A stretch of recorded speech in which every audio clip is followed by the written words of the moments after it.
Once upon a time, in the small village of Niamzi, two sisters, Amara and Adana, were born during a rare celestial event.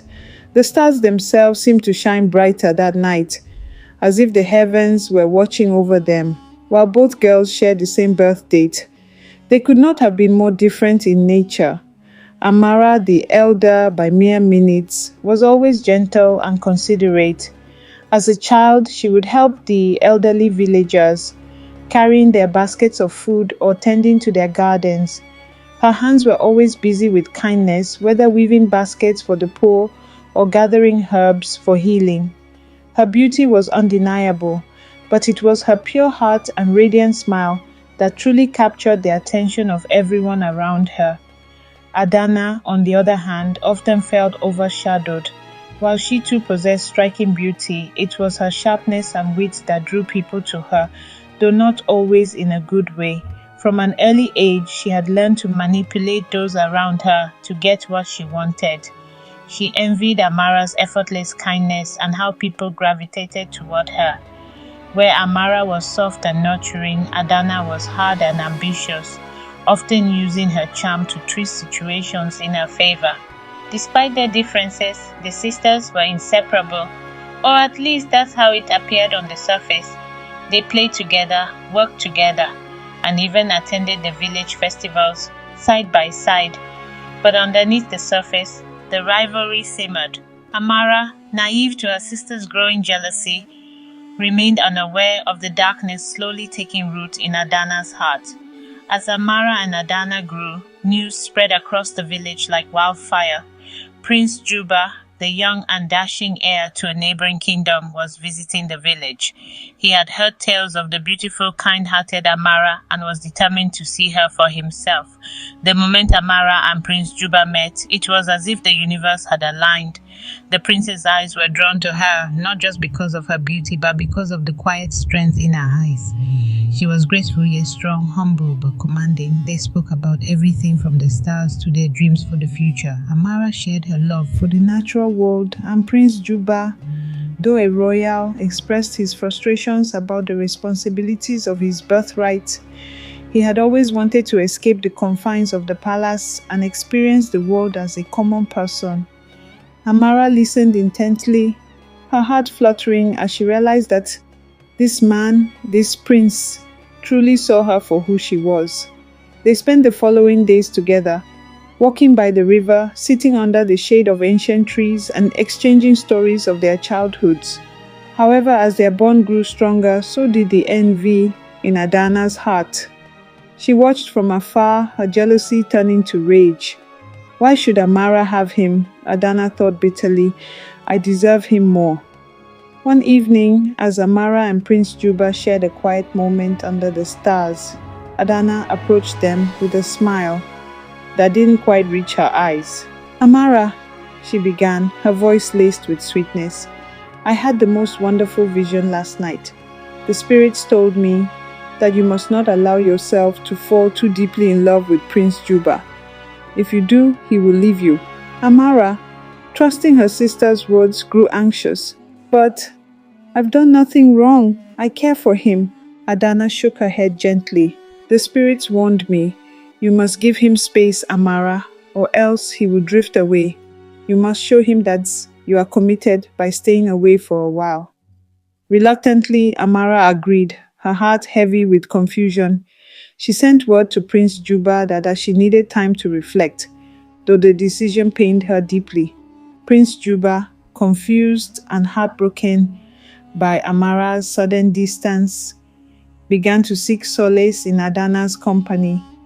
She, ever the manipulator, seized the opportunity.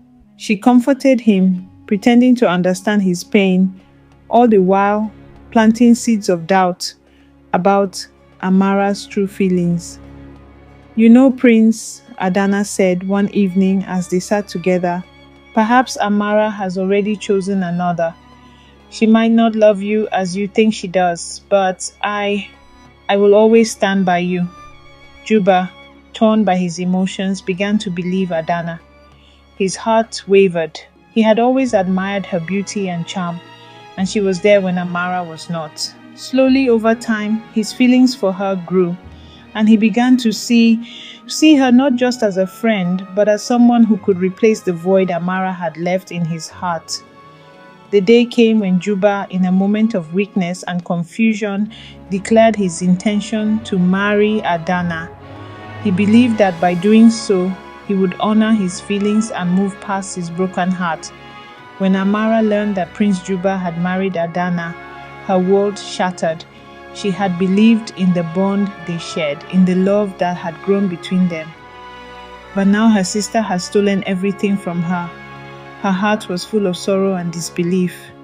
She had trusted Adana, and now she felt betrayed by the one person she thought would always be by her side.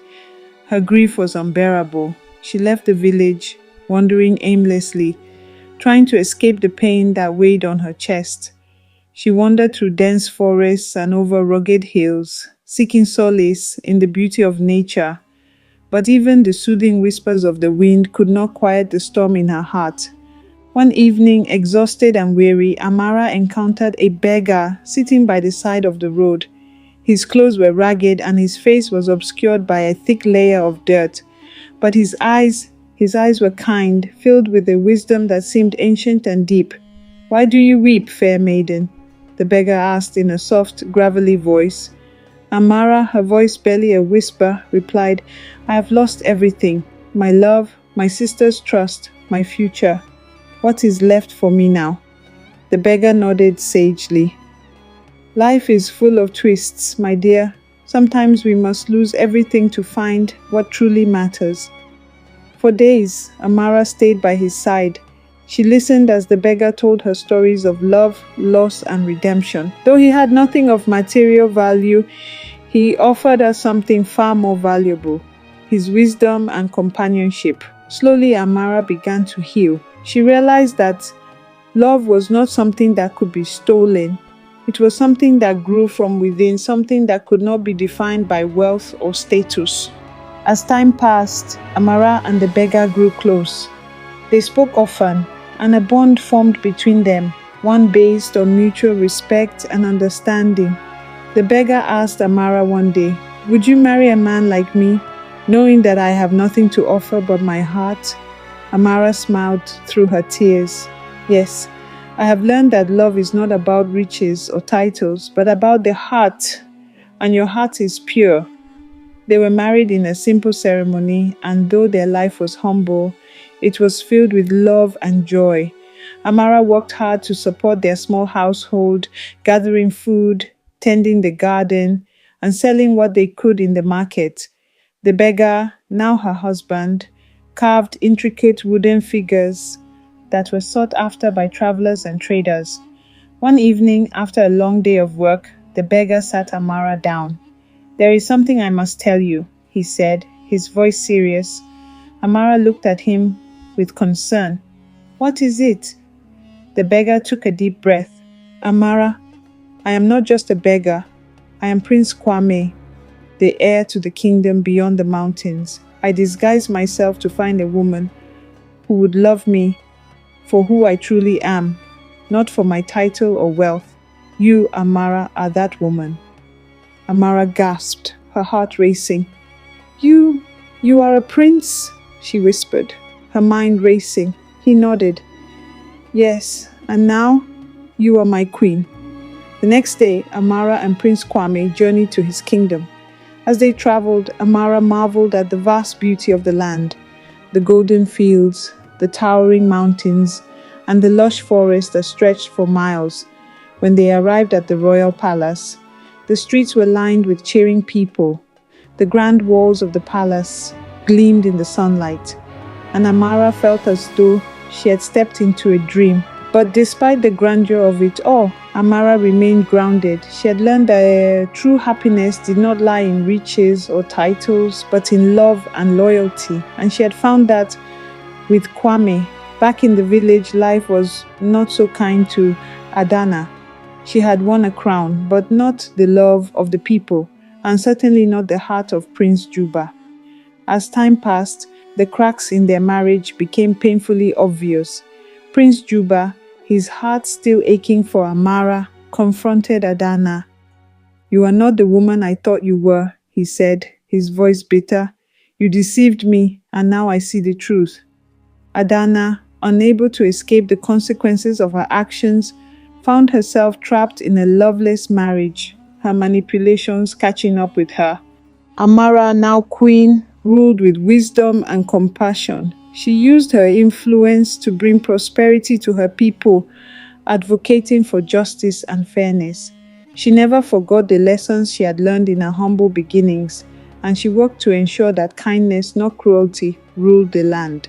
Amara's heart was full, not of revenge, but of peace. She had learned that love, when it was true, could withstand anything. It was not wealth or power that defined her. She was defined by the love she shared with Prince Kwame and the people she ruled. And so, Amara and Prince Kwame ruled side by side, bringing prosperity and happiness to their kingdom. Their story became a legend, a tale of love and forgiveness, reminding all that true power lies not in the crown but in the heart.